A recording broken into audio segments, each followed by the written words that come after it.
traumatized by their experience in there, losing their jobs if they had them. And we have said no. That is net fishing. That is discriminatory. That is ineffective. You're not preparing any cases for prosecution. You're not holding anybody ultimately accountable for wrongdoing. We have said you need to focus on the wrongdoers.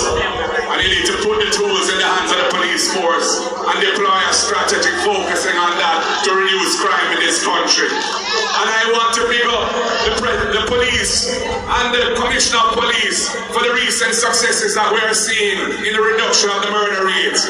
We support the police and law enforcement in making Jamaica a safer place. And we acknowledge the excellent work that is being done in that regard.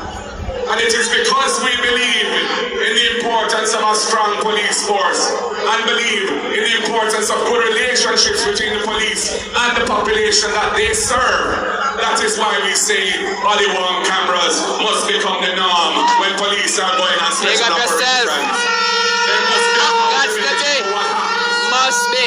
It is to protect the people and to protect the police. Everybody. So that nobody can say that when force was used in legitimate circumstances that it should not have been used. And on the other hand, it is a good disincentive to abuse of power. And this is why we support the police, why we support the body-worn cameras.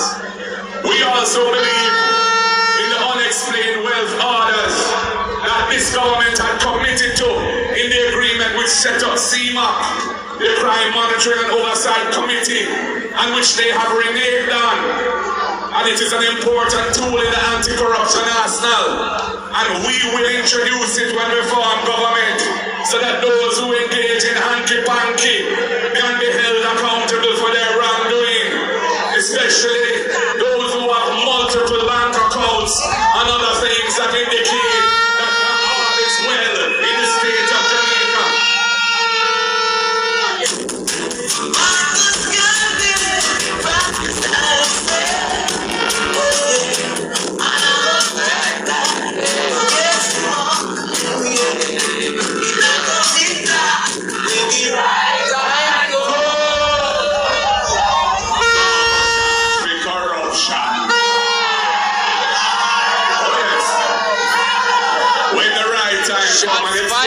Because time come.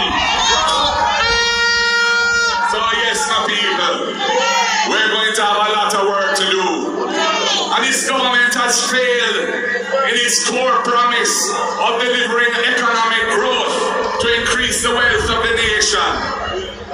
They have not succeeded in having even 3% annual growth in the 9 years that they have been in power, despite the Prime Minister having created a Ministry of Economic Growth with half of the agencies of government, including the most important and powerful ones in that ministry, with him being the minister.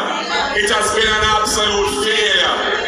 Even before COVID, in the year prior to COVID hitting Jamaica, we had virtually 0% growth. And it is going to get worse now, comrades, when we see what is happening internationally, when we see the issues of the tariffs and the reaction of other countries to this new regime of tariffs, and all that is going to result from that. Jamaica needs to be prepared. We're all going to have to pull together. We're all going to have to help out each other. And we're going to need a government that has the people's interests at heart and that cares for the people. And it's not about choosing themselves, but it's about choosing the people. And that is why I say, them can't choose Jamaica as their slogan, because the Jamaican people now choose them. So people, we are in a historic time, and the end of this regime is coming. Just this week, Jamaica was demoted and relegated in terms of free speech and freedom of the press. And it is a result of how they deal with the matter of freedoms in this country. It is the People's National Party that has stood up and defended the people in opposition from the breach and taking away of their constitutional rights. We had to take them to court for the NIT situation, and we won the case. We had to take them to court when they were we're trying to play fast and loose with the Constitution in relation to the extension of the tenure of the Director of Public Prosecutions, and that matter is not yet over. And we've had to take them to court to ensure that the gerrymandering rubbish that Warmington exposed by running his mouth on a platform, which is a blatant abuse of the Constitution, trying to create boundaries for our new parish that would disenfranchise and push out of this constituency several communities which basically strongly support the People's National Party. We had to take them to court for that too. And I want to big up Comrade Fitz Jackson as my spokesperson for Portmore for standing with me on that matter and for the clever tactical use of the courts and the Parliament to ensure that exercising undermining democracy and violating constitutional principles was brought to a screeching halt. So comrades, I say to you tonight, we are on a mission.